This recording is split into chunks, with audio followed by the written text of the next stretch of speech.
sow good, you will reap good. If you sow evil, you will reap evil. If you sow wickedness, you know, there are sometimes men are wicked and they think they are smart. The only reason your wickedness hasn't come to you as a harvest is because of the mercy of God. So in the season where you are sowing wickedness, you look smart until the wickedness catches up with you.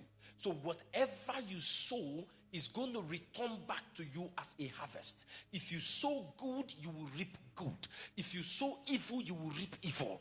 And you know the simple truth here is, you can't sow it and I will reap it. It is you that will reap it. You can't sow it and another person will reap it. It is what you sow that you reap. And it is what I sow that I'll reap. So God is not mocked. God is not deceived. The principle of seed time harvest is as sure as day and night. So whatever you sow, you will reap. Now that tells you something. Any harvest you don't want to see, don't sow it seed. Any harvest you don't want to see, don't sow the seed of that harvest. Because once you sow the seed of that harvest, once you sow the seed that guarantees that harvest, the harvest season is going to come and you will reap it. So the word of God declares, whatsoever a man or woman soweth. And that is why the wickedness of people or the negative response of people to your good should not stop you from doing good. The negative response of people to the good that you release should not stop you from doing good. Understanding this process, whatsoever, you might not reap it where you sowed it, but you are surely going to reap what you sowed. You will surely reap what you sowed, but you might not reap it where you sowed it.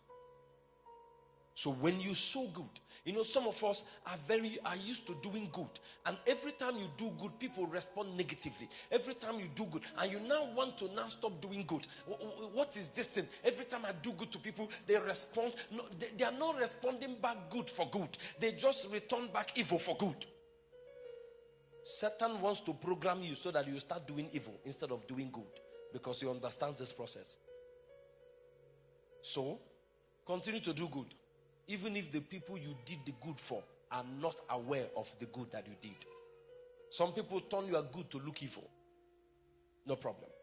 Keep doing good, because the season of harvest is coming. Verse 8. Verse 8. For he that soweth to the flesh shall of the flesh reap corruption. Give me New Living Translation. Now that you have understanding that you have a sense of destiny, and because of that the actions and the things you do are seeds that prepare you for the great destiny you carry, then you have to be very careful the actions, the words that come out of you. Why? Those who live only to satisfy their own sinful nature will harvest decay and death. Though they are designed for greatness, but the only thing they live for is to satisfy their own sinful nature. And